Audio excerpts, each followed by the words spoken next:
Welcome to this webinar about college-focused rapid rehousing. We are so appreciative that you've joined us for this discussion today. This webinar will be recorded, and afterwards, we'll be emailing you information about how to access the recording. We will send you copies of the PowerPoints and a copy of the mid-evaluation report. Today's webinar is hosted by the Center for Equitable Higher Education, located at California State University, Long Beach. CEHE studies and promotes economic, food, and housing justice for students in higher education in California. During today's webinar, you will hear from a great panel who will share their expertise about college-focused rapid rehousing. I'm Jessica Wolin, faculty at San Francisco State University, a faculty researcher with CEHE, and co-principal investigator for the evaluation of college-focused rapid rehousing. You will also hear from Debbie Raucher, Director of Education at John Burton Advocates for Youth, Eric Hubbard, Director of Development and Strategic Partnerships at Jovenes Inc, Jahaira Sandoval, a student at CSU Long Beach, and Rashida Crutchfield, Director of CEHE, faculty at CSU Long Beach, and my co-principal investigator on the evaluation of college-focused rapid rehousing. Before we get started in our presentations, I want to acknowledge the supporters of this work. The Mickelson 20MM Foundation is sponsoring this webinar and is one of the funders of the evaluation. They are joined by the Kresge Foundation, the California Wellness Foundation, Kaiser Permanente, the Angel Foundation, and the Walter S. Johnson Foundation in funding the evaluation of college-focused rapid rehousing. I also want to acknowledge our many partners in the California State University and California Community College systems. Our agenda for today's webinar includes the following pieces. Debbie will share about the college-focused rapid rehousing model. Eric and Jahaira will discuss their experience with the implementation of the model. Rashida and I will present preliminary learnings from the mid-evaluation report. At the end of the webinar, we will explore questions you may have. In addition, throughout the webinar, we will answer questions you put into the Zoom Q&A.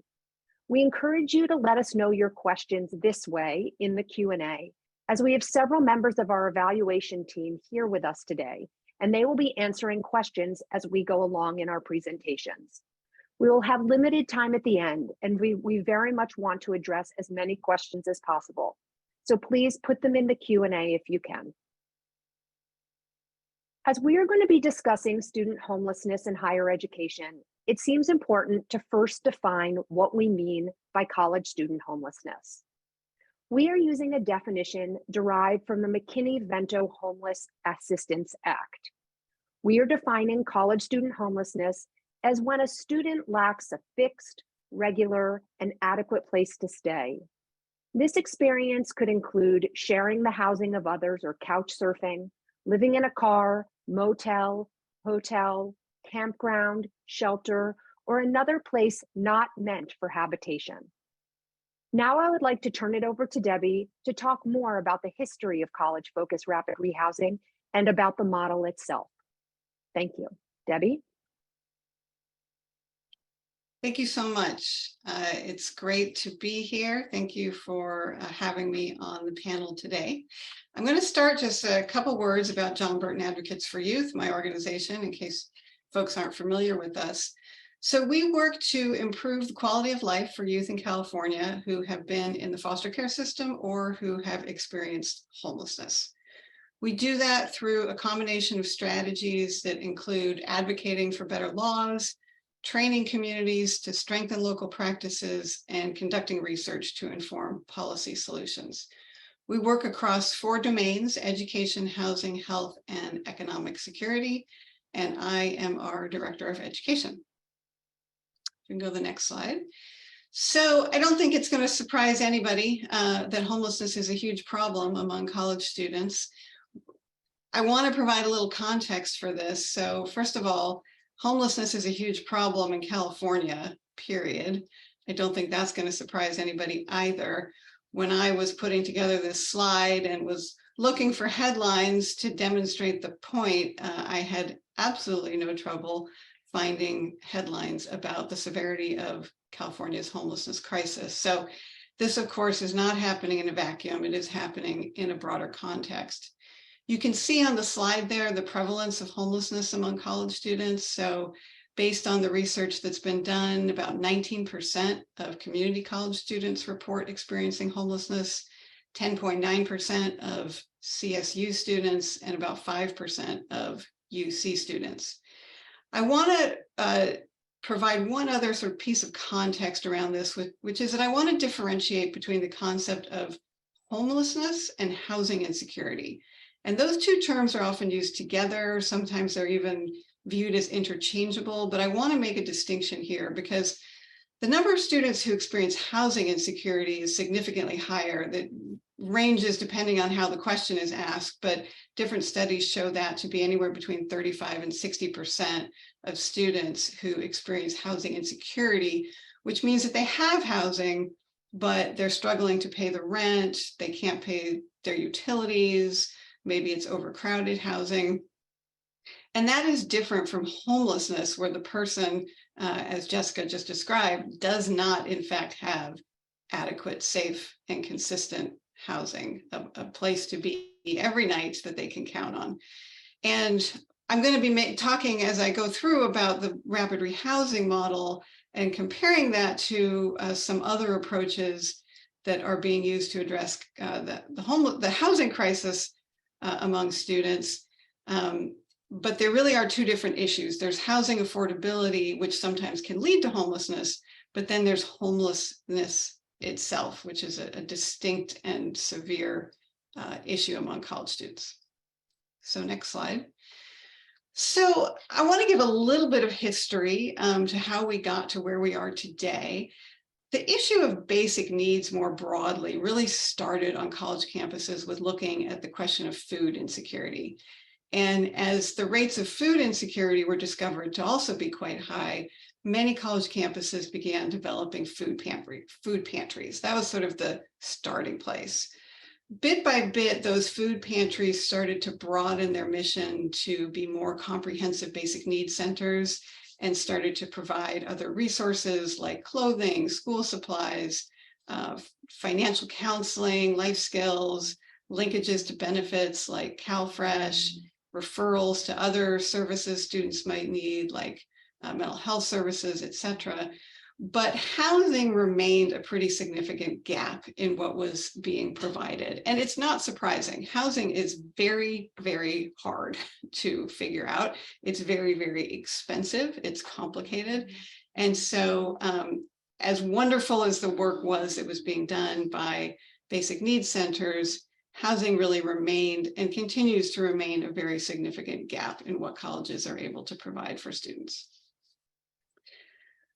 So as we think about addressing homelessness, and as I sort of am going to be talking in a minute about this college-focused rapid rehousing model, I want to again provide some additional context to say that this is one approach to addressing homelessness. It's definitely not the only approach.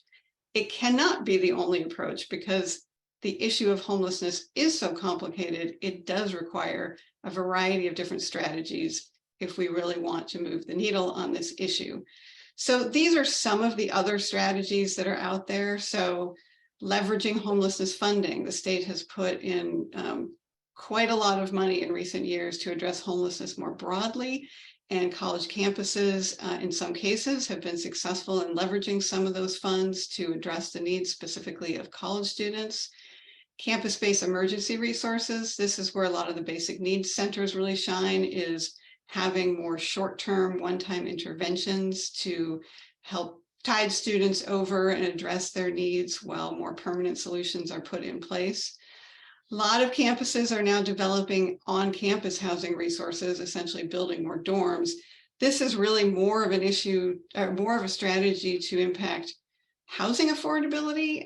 It's not clear the extent to which dorms, unless there's much deeper subsidies associated with them, are going to be able to address homelessness. But anytime we expand the housing stock, that's a good thing, especially when that housing stock has requirements to be affordable.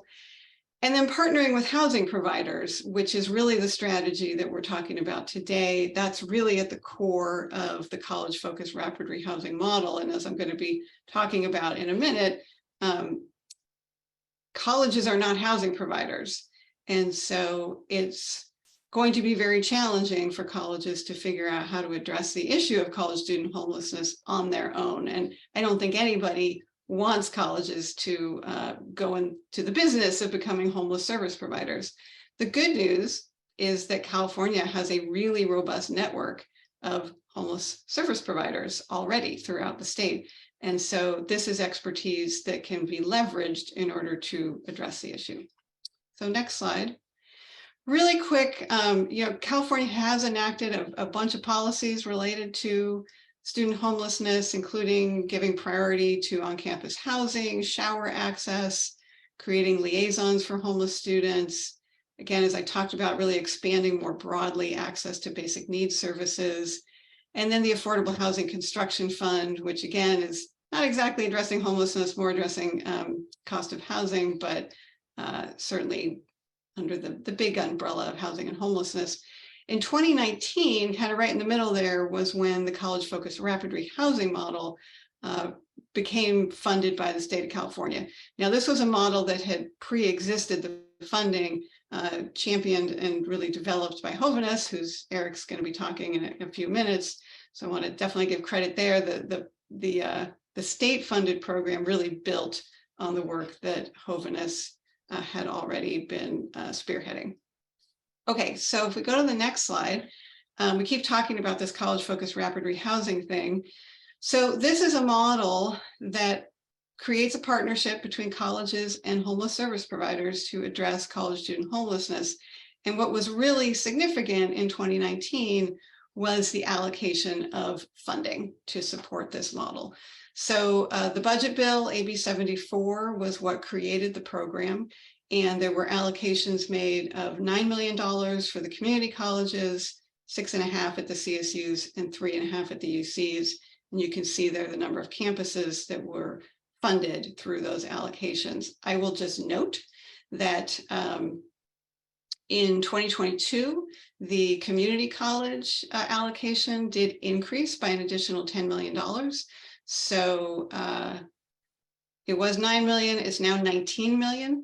The Community College Chancellor's Office is in the process of determining how they're going to be allocating those funds. So we're super excited to see that there's more funding that's being made available. And then I also want, if we can actually go back a slide, I hadn't quite finished with that, thank you. I also wanted to note that there was a question that came in through the registration about whether any other states had similar models. So I just wanted to note that in 2020, San Antonio, Texas, received some funding from HUD through something called the Youth Homelessness Demonstration Project. And they launched a rapid rehousing program for college students with a target population of students with a history of being in the foster care system. And Tacoma, Washington, through their public housing authority, also has previously run something similar. But no other state has launched this model as broadly as we have here in California. Okay, so if we can go to the next slide, I just wanted to show the colleges that have received the funding. There were questions that came in through the registration about how do I access this fund? How can I refer students? Unfortunately, it is not available system-wide. It is a pilot program still. And so I thought I would throw a slide up here with a list of colleges. This PowerPoint will be sent out to everybody, so don't feel like you have to write all these down if you want to know which campuses have the funding. And then if we can go to the next slide. Here we see the 8 Cal State universities that also received the funding.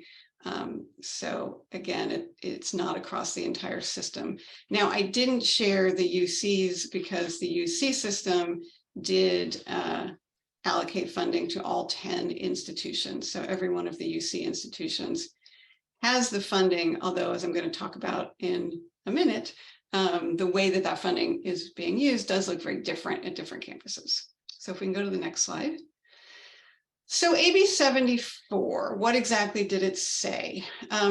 What it says in statute is that funding must be used to establish partnerships with community-based homeless service providers to provide wraparound services and rental subsidies for homeless and housing insecure students.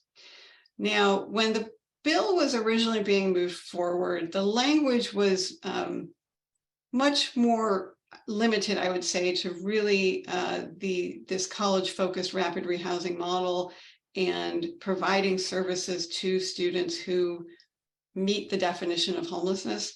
It was broadened by the legislature as it moved through the process, and so there were additional provisions added that allow the funds to be used to connect students with community case managers, to establish ongoing emergency housing procedures, and to provide emergency grants. So what that has meant for the program is that we really now see the funding from AB 74 is being used in not just the category of college-focused rapid rehousing, which again is an intervention that very specifically targets students who are currently experiencing homelessness, but also those who are housing insecure. And sometimes this is referred to as more of a prevention model, a homelessness prevention model. In other words, a student is living in housing and maybe they can't afford to pay their rent this month, or maybe they owe back rent from previous months, and so they're at risk of being evicted. And the college provides a one-time infusion of funds, or maybe over a month or two, or maybe three, to help cover that rent so that that student can stay housed and doesn't become homeless.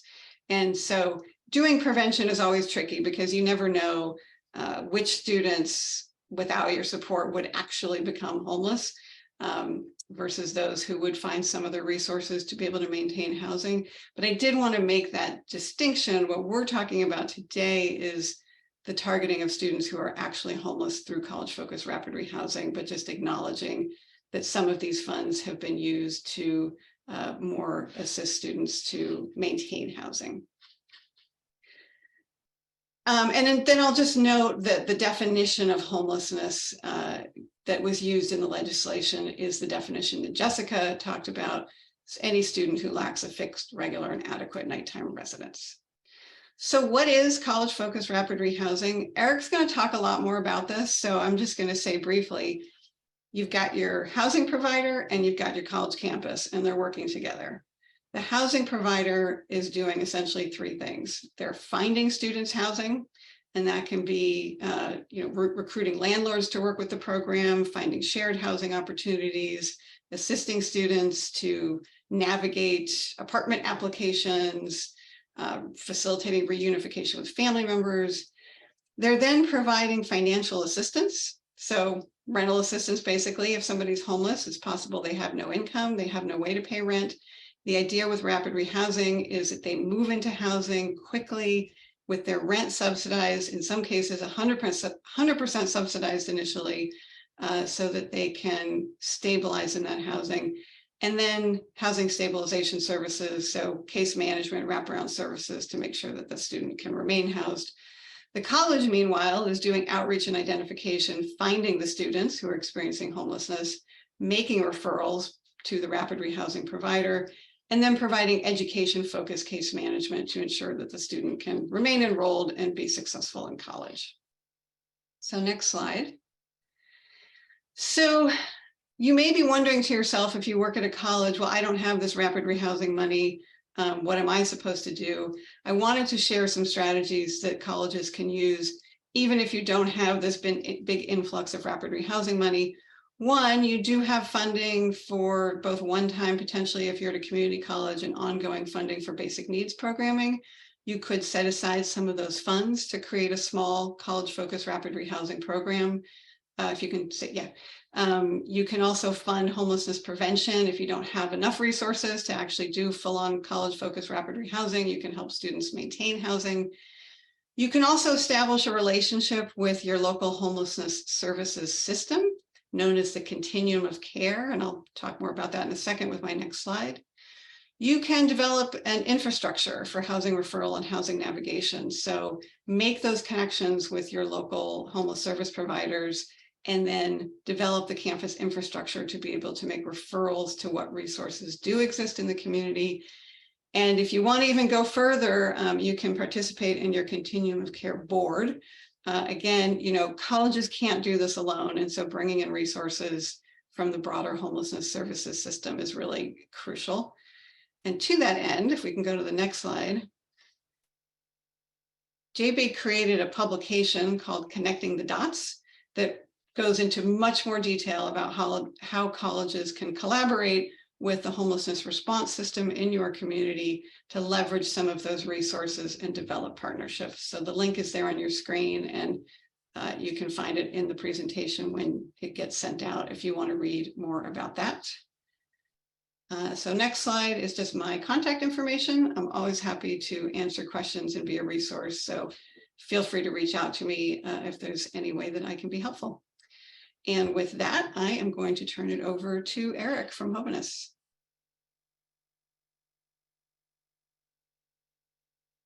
Thank you so much, Debbie, for that wonderful introduction and for all of the work that you have done to really spearhead the advocacy effort and the push to create this type of resource for college students across California. Thank you to Dr. Crutchfield and Jessica for inviting me to speak on this panel and to share our experience as a housing provider, working with young people and students who are unhoused and looking to use housing as a tool to help them succeed. My name is Eric Hubbard. I am the Director of Development and Strategic Partnerships for Jovenes Inc. We are a nonprofit housing provider located in Los Angeles County that provides a wide range of housing and supportive services to youth and students experiencing homelessness. And if you can go to the next slide, I can talk a little bit about our range of options. One previous to this, please. Thank you. So within Jovenes, we are an organization that's about a little over 30 years old. We are really ingrained in LA's homeless system within the coordinated entry system, which is a way for organizations and stakeholders who are interacting with folks who are experiencing homelessness to have a streamlined process to get people housed. We have outreach programs, short-term housing, family reconnection, permanent housing, and rapid rehousing. And ever since 2016 or so, we have been really focused on growing our college-focused housing options. Just in the last year, we house about 519 youth throughout all of our programs with an equal distribution between short-term housing, permanent housing, and our College Success Initiative. And next slide, please. We launched our College Success Initiative in 2016. And as Debbie mentioned, we are very proud to have helped use our model as a way to create AB 74 and advocate and demonstrate that there was an option to create housing for students who are experiencing homelessness. We are currently partnering with 10 different colleges and universities throughout LA County with a great mix of community colleges and Cal State universities. We are so grateful for all of the partners that we work with. It is truly a team effort to process referrals, to understand where students are at, to make sure that we're able to connect students in need with the different housing resources that we have at our disposal, and also through the coordinated entry system, and this is different resources that we can leverage on and off campus. Since we have been working on AB 74 since 2020, we have housed 374 students between July 2020 through December 2022 through all of our college housing programs. So we're really, have seen the impact that this is making on the lives of the young people and the students that we are serving. And we have learned a lot about what it takes in order to create a program that really fits the variety of needs for students who are unhoused. We know that this is a very diverse population with diverse needs. And we have younger students who are, 18 to 24 years old. We have older students who are over 25 years old. We have parenting students and students with a lot of different types of histories and experiences. And so we have strived to create a range of housing options that really meets the needs of the students that we work that are all underneath our college focused rapid rehousing model. You can go to the next slide. So within college focused rapid rehousing, what we have learned is that rapid rehousing is a really great tool, and it is the ultimate destination that we want to provide to most of our students, given the challenges that they're facing and what's appropriate. But we also recognize that we need to have different models that are responding to different student needs, and also the time it can take to access a rapid rehousing unit. Rapid rehousing is primarily a rental subsidy where the student signs a lease in their own name, and then Jovenes, as the service provider, steps in to provide a rental subsidy to the landlord in order for that student to remain housed and also ultimately take on the full cost of that lease. However, we realize and have learned that the process of working with the student who may not have employment, may have a bad credit score, may not have that kind of housing history that a lot of landlords are looking for in this competitive housing market, can take a long time and prevent a lot of challenges. And also we recognize that many students can also utilize different housing types to meet their personal and academic goals. So we created different forms of housing within our College Success Initiative. Bridge housing and affordable housing are typically shared housing units that are either at no cost to the student or where the student will pay a small program fee of $95 to $300 a month for an individual or shared room, an apartment with different students. And these are pictures of the types of apartments that we're trying to locate and find for our students. A lot of times with affordable housing, we're also able to use that program fee as a savings for that student. So when they're moving on to the next step in their journey, they can access that as the down payment for the first and last month's rent, the deposit. Landlords out here in LA are sometimes requesting double deposits and a lot of upfront costs. And so anything we can do to help students be prepared for that transition is really great. As I mentioned, rapid rehousing is a tool that we use to house a lot of times students who have that kind of economic footing. They may be working, they may have some savings, they may have that credit history, or they're parenting, and where students are signing a lease and we're providing the rental subsidy directly to their landlord. The ultimate goal is for the students to be able to take on the full cost of that lease as they complete their academic journeys and achieve their goals. Prevention is a resource that we started using over the years to work with students who are on the verge of becoming unhoused and are identifying themselves as, receiving eviction notices or updates from their landlords. And so prevention is really the goal to keep them housed, provide them with that financial support and a short term of case management and supportive services in order to maintain that housing. And motel supports are really used to provide that immediate stay for youth as we meet them where they're at, to get them out of their cars, off the streets, and as they can go through the assessment and housing navigation process. So this is usually a 2 to 3 week intervention that we can use in order to help our students. Next slide, please. Just to spotlight a couple of our different housing types. The Village at Cerritos College is a series of townhomes that were actually purchased by the university, by Cerritos College, that we can use as bridge and affordable housing. And our College Success Long Beach program is a split.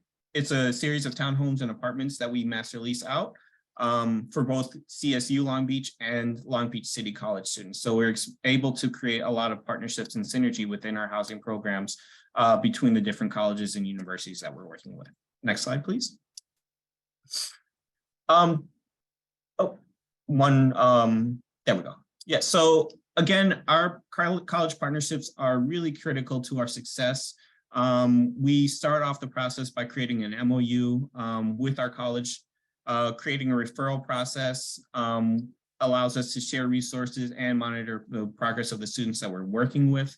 We're able to determine from the start the eligibility criteria that we're using to assess students, looking at their homelessness status, their financial need, and also considering their academic progress and standing within school. And then, of course, we partner with our campuses and Rashida and the team on the evaluation and learning process, so we can really understand the impact that we're making in the lives of the students. Next slide, please. And our referral process is one that we try and make sure is a streamlined process, working really closely with the Basic Needs Center on campus as a way for students who are experiencing homelessness to learn about the resource that's available, for the campus to conduct an initial screening and provide Jovenes and our team with a lot of the background information on the students that we will be meeting. And then our team, which a few of our staff members working with Cal Poly and Mount San Antonio are pictured here, are the ones that are responsible for continuing to follow up with the student to do the full assessment, to start determining their eligibility, moving them into our housing, providing housing navigation services, and then the ongoing case management and support in order to ensure that the students are able to really utilize their housing to the best of their ability and move their lives forward. And I would love to take a moment to introduce one of our students that we are working with. If we can also bring Johira up here, and she is going to be able to talk a little bit about her experience so far. Johira is one of our students that we're super proud of. And from my experience here, it's just it's amazing meeting young people and students like you, Johira, who are resilient, who are, overcoming, and, it's our privilege to be able to play a small part in your journey. She is a Cal State Long Beach University student who has been with us for a few months now. And so why don't you just take a moment to introduce yourself? Hi, everyone. My name's Johira. I am currently going to Cal State Long Beach, and I started dealing with homelessness during Thanksgiving, actually. It wasn't the best experience, but I'm very, very grateful for Jovenes. I think it's a wonderful program. I've been able to really focus on my academics, which is everything to me. That's pretty much all I have left. And I'm just grateful. I really am just grateful. You guys give me the opportunity to continue my studies, to be able to build my savings. So when the time comes for me to actually take the full responsibility of my rent, I can do so without having to fear the fact that I might not be able to continue that in the long run. So I'm just grateful. I'm that's pretty much it, honestly. Just grateful. Thank you so much. How did you first hear about this program and this resource? So like I said, I was homeless on Thanksgiving. I was sleeping in my car. I started kind of digging around Cal State, trying to find different ways to find resources. I came across the resource center, and I had a conversation with the gentleman who was in charge of that. He directed me to the director of basic needs, and from there on, that's how I kind of got introduced to Jovenes. They gave me emergency housing at the dorm, but for someone like me, I think I'm a little more complex because I do have a lot of trauma that I've had to deal with. So sleeping and sharing rooms is not really my thing. So it was kind of difficult in the process of like trying to find a permanent housing, but I was willing to stick it out. So yeah, and then I got introduced to my case manager, Maria Fernanda, which she's completely the best. I feel like sometimes I made her want to pull her hair out because I was getting frustrated of not being able to find housing. But we did, and I'm just grateful, honestly. Yeah, awesome. And I want to shout out Danielle in the basic needs office at CSU Long Beach, and Fernanda, the case manager. It really was a great team effort to really get you housed, and we're super excited about your progress there. So how has, in the last just couple months, how has this program and this housing really impacted you? Honestly, for me, I get very stressful easily.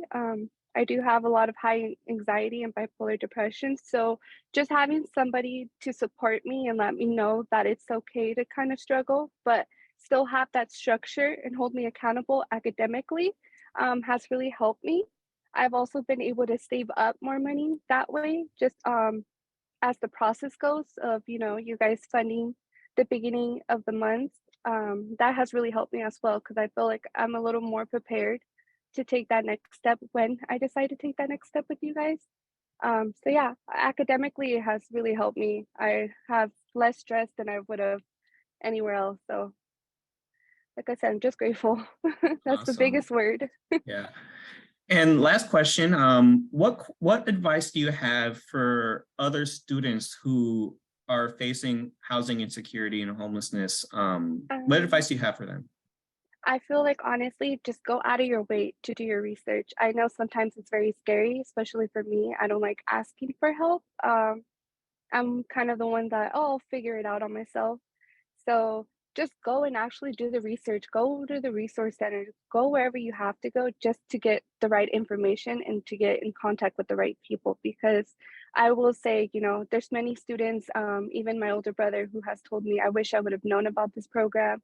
I wish I would have, you know, had more information on this, because there's a lot of kids that struggle, especially college students. You know, sometimes their parents aren't supportive, or hard times just come, you know, and just having the resources and actually taking that step to want to look for the resources is the main thing. I feel like just take initiative. That's great.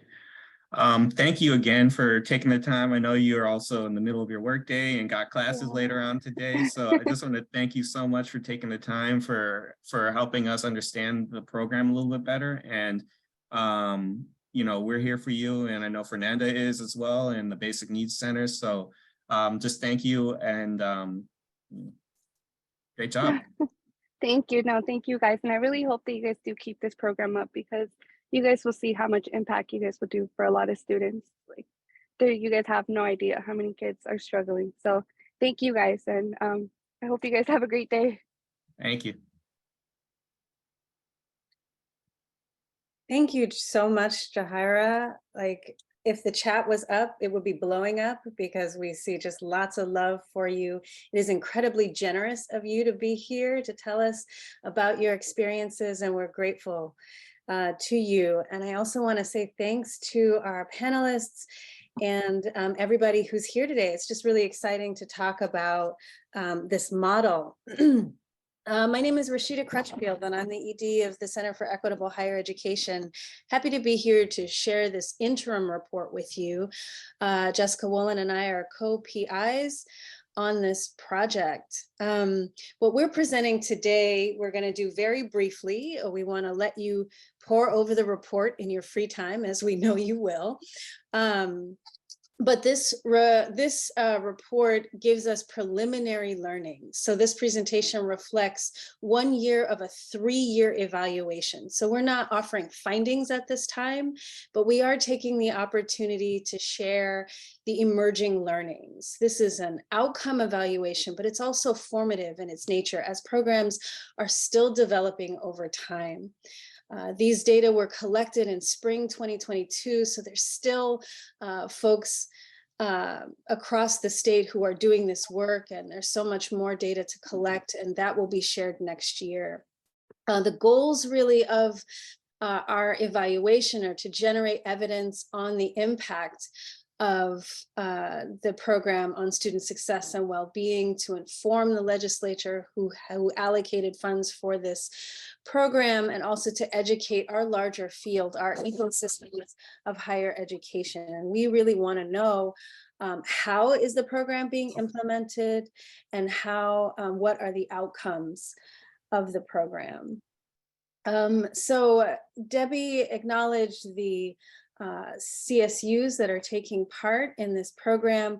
We have included 2 community colleges, Cerritos College and Long Beach City College. So the evaluation is reflective of 10 institutions who are participating in this work. I also want to acknowledge that each of these institutions has a community partner. Some of them are working with Jovenes, but others are working with other CBOs, or community-based organizations that are housing organizations.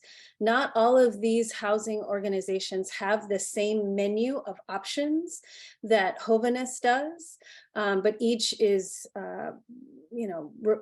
responding to students in ways that are regionally appropriate.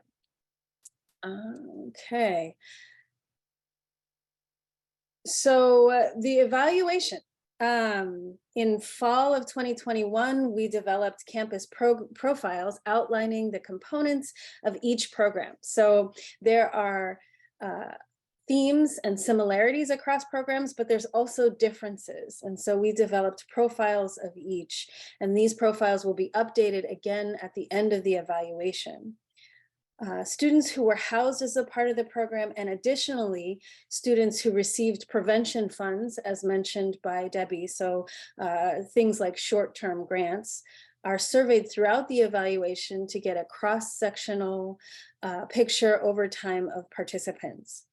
Students who are housed as a part of the program, as well as campus and CBO staff and leadership have and will continue to be interviewed also as a part of this process. For this interim report, we've included data from interviews from students from pilot studies at Chico State and San Francisco State. And the program data also is being collected from all programs. And we're also working with the CSU Chancellor's Office Institutional Research Office to examine performance data. So Debbie talked about the program, but I also just will want to highlight again that students find our programs most often on campus. So typically the program starts on campus where students are identified and they have a very soft, at best, smooth transition to the community partner. And then we will evaluate, or we are evaluating student outcomes. Jessica. Thanks, Rashida. I'm going to start our discussion of what we've learned in the evaluation, and Rashida and I are going to go back and forth and talk about various learnings. So first of all, we wanted to talk about program development and structure. We've learned a lot about how each of the campuses developed and structured their program and areas for continued work. As one campus leader acknowledged, this is messy, beautiful, collaborative work. In the first year of the evaluation, we saw that college-focused rapid rehousing is not actually one program, but it is a model with common components and desired outcomes across the campuses. The central component to the model is the campus community partnership that is critical to address chronic student homelessness, and that campuses cannot do this work alone. The campus community MOU process is an opportunity to determine structure and expectations and is a critical piece of program development. Finally, consistent, open communication is essential to an effective relationship between campus and community partners. Rashida? Thanks, Jess. So in terms of eligibility, and I know some of these questions have come up in the Q&A, the core to eligibility is experiencing homelessness. And that might seem straightforward to those of us who are not working in housing, but the nuances of defining homelessness by state, federal, and educational policy is nuanced. The expertise of the housing community-based agencies is key in navigating these requirements. In general, programs have consistent requirements such as enrollment into the institution. So I know one of the questions was, do they have to be full-time? And generally speaking, students have to be enrolled in the institution, and there are often minimum GPA requirements, but these can be negotiated. In the beginning, one CSU campus applied an additional requirement of students maxing out their loans before they could have housing support, but the CSU Chancellor's Office has since modified the requirements of the program to remove that barrier for students.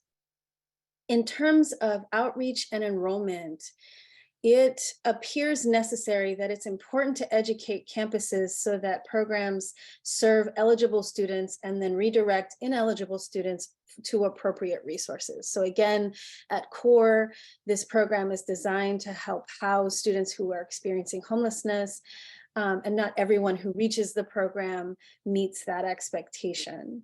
One of the questions in the QA was, are faculty made aware? And that's one of the areas where work is being done and can be done to make sure that our faculty are aware of options for students. Also, the efficient handoff, or the shifting from students from campus to the partner agencies with immediate communication to students, this really, that warm handoff between the campus and the community partner is key. The evaluation includes data about program participation up to August 2022. At that time, the 10 campuses in the study had served approximately 357 students. We estimate that as of December 2022, they had served over 400 students in the rapid rehousing programs. It's critical to point out that students who have enrolled in this program have complex lived experiences of homelessness and were homeless or imminently homeless while in school. It's no surprise that many experienced untenable or difficult financial situations prior to enrollment in the college-focused rapid rehousing program. We see that in addition to these complex histories, marginalized students are heavily represented as college-focused rapid rehousing participants. This program is designed for and is serving students who need more intensive support and need more than a voucher or temporary emergency housing. One thing that distinguishes college-focused rapid rehousing from other housing programs is the provision of supportive services.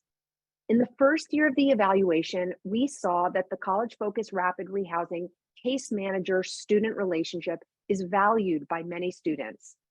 We also saw that requirements to participate in case management and other services can be a disincentive for some students to participate in the program.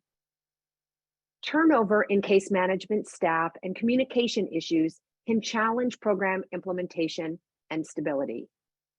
And finally, student co-occurring mental health and substance use issues can be beyond the scope of this program and its case management services. And those students may require significant mental health support beyond the capacity of the program. These are areas for the program where we could be looking at continued discussion and development of the right mix and approach to supportive services. In terms of housing, Eric talked a lot about the variety of options that students have if they're working with Jovenes. What is emerging is that in this program, the expertise of housing experts in the field is critical. Ensuring that students get matched with appropriate housing and those relationships, not only with the students, but also with the management or homeowners, is fundamental to ensuring that students stay in housing. However, not one option fits everyone's needs. Not all eligible students choose to participate in the program, and we as a part of this evaluation will be collecting data from these students as well in the coming year to learn more about why students make that choice or make that decision. In terms of outcomes, it's important to know that thus far, most students are able to remain in the program until they find other permanent housing or until they are no longer enrolled in school. Housing beyond graduation is an area of significant concern as students roll out of the program, and that's something for us to consider for the future. Most program participants see improvement in their financial situation, although clearly some still struggle to get by to meet their basic needs. The program does appear thus far to decrease life stressors, deepening participants' connection to campus and social supports. And it grants, thus far, it appears that it grants them additional time needed to achieve greater academic success. We could really talk about this for all day, but we only have you for an hour. So I know that a lot of questions have been asked in the Q&A. We'll continue to answer and respond to those, but I do, before we go into that, want to acknowledge that we have a large team of evaluators. So this is a big project that's being supported from faculty and students across the CSU, many of whom are here responding to your questions today. I also want to acknowledge that everything CEHE does, or the Center for Equitable Higher Education does, is inclusive of students. And so we have a large team of staff and students, as well as other faculty who are participating and have participated in this evaluative work. We, again, are going to send you a recording of this, this webinar, and we'll also send you a link to the report, but I want to stop sharing and look at the questions that have been answered. I'm curious from Debbie or Eric, particularly, I don't think Jahira is still in the space, but I want to invite our panelists back. If there have been questions that were in the Q&A that you think might be poignant to share in community, please lift those up. This is Debbie. I'll just note, there's been several folks writing and asking about, is there a version of Jovenes in my community? So I did share in the Q&A a couple of links. So the short answer to that question is, every community has a homelessness response system, and there are providers in your community who address homelessness. Now, whether they have experience working with the college student population is a different question, but I included a couple of links. One is rapid rehousing providers who were funded through the state to address youth homelessness. Now, I know, of course, not all college students are youth, but that could be a starting place to identify providers.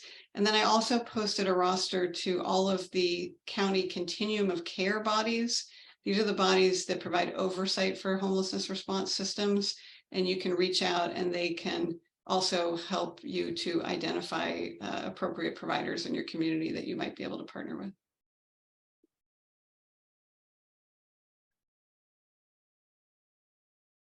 Thank you, Debbie. There's a question that just came in about whether there's a goal to institutionalize the rapid rehousing framework across the CSU system. So I would say, is there a goal? Yes. How long that's going to take to achieve that goal is another question. The state is, folks probably have heard, in a budget deficit right now, so it's not something that we're pursuing. You know, it does take money to do that, and so we do hope to expand this model eventually, but it is going to take some time. I wanted to make a comment about a question that we had received when folks were registering for the webinar about data and evaluation and the need for concrete evidence about this program.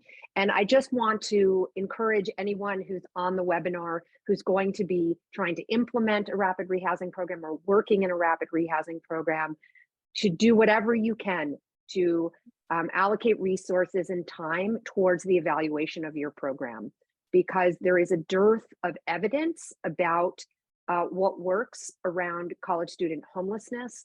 And we are trying to build a body of evidence about how we can engage meaningfully to address this critical issue. And that requires time and effort, and there's great opportunity with that. So I just really want to encourage anyone who's thinking about that to do it, because we need you in this effort to establish evidence about these programs. I want to, there was a question about how long it takes with the word rapid in rapid rehousing. And in California, rapid and housing are not always synonymous with each other. Our goal at Jovenes is to really, provide that initial assessment for the student within 5 days of receiving the referral, 3 to 5 days, so we can act quickly in establishing a connection and relationship with the student. As quickly as possible, move them into one of our bridge housing units. That's usually one of the first stops for many of our students while we start going on the housing navigation search with them. We want to help a student who is unhoused move into housing within 30 to 60 days. That's really the internal goal that we have. And it requires a lot of work, talking with a lot of landlords and developing a lot of different types of relationships in the community. It's been really helpful when we have landlords that understand our program and have buildings with multiple units where we can use to house our students. But our goal is to really, go as quickly as possible. But given the costs and constraints of housing in California, especially here in LA County and Long Beach and in all the cities that we work in, it can take a little bit of time, but our goal is to move as quickly as possible. There was a question that came in about the use of federal funds. And I just want to say one thing to that. The one community that we know of, San Antonio, that used federal dollars for this kind of model, used something called the Youth Homelessness Demonstration Project funds from HUD. There are communities in California that have recently received those monies. And so I would say if you live in the San Jose, Santa Clara County area, Oakland, Berkeley, Alameda, Sacramento, or Santa Barbara, those are 4 communities that in the last couple of years have received YHDP funding. If you're not already involved in the planning process for your community's YHDP money, I would suggest you find out about it and get involved, because you could possibly access some of those funds. For other communities, it's trickier. There's not that much out there, unfortunately. Eric, could you speak to the question about the funding for landlord incentives?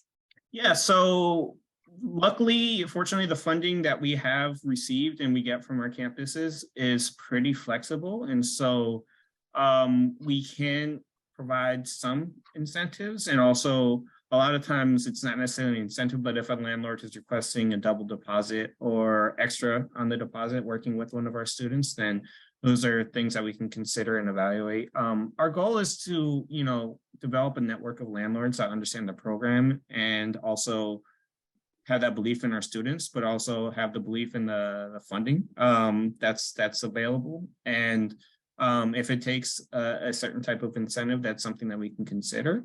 But we also have to manage the budget overall for the program. So, the student housing navigation search is quite an extensive process that our students and our case managers engage in collaboratively. And through that, we speak to a lot of different landlords who have a lot of different requests, and hopefully we can meet those. I also want to mention that the discussion about transitioning students out of the program is always something that's really important. Through our case management services, we really start doing that planning months ahead of time of a student's graduation date. And it's never just a firm date of you graduated, congratulations on that achievement. Now hand in your room keys because you're out of the program now. It's really about understanding where the student is at. How do we connect and leverage other resources? Just for example, we've been using housing choice vouchers from the County of Los Angeles for many of our students and trying to get them connected to those. So that's more of a permanent housing rental subsidy, kind of like Section 8. So we just have to be really creative in understanding where the student is at and how do we, plan to meet their current needs, but also plan with them for their future. I think that is a really important piece to lift up. I mean, you said a lot there, Eric, but I think one of the things that people often underestimate is that effort of building relationships and also responding to the needs of landlords, particularly because our students, in housing, there is housing discrimination across the board in a lot of different ways, but students specifically often are seen as at risk when it comes to renting. And so that navigation that the community-based agency provides really is an important link. So I really appreciate you lifting that up.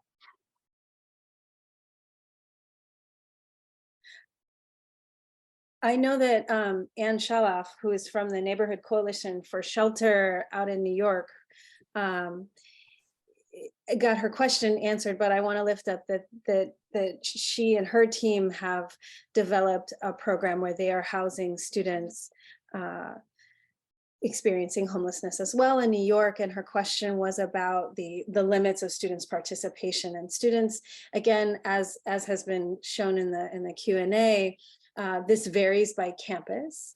At some campuses there are limits, and at other, within a time frame, and at others, students can stay until they graduate with this key point that Eric discussed about transition off of the program. We are at 11:59, and so I want to give gratitude and thanks to everyone who participated today, and our panelists and all of our guests. Thank you all for being here. You will hear from us. You will get Although check your spam box as well to get the recording of for today, as well as our PowerPoints and a link to the report.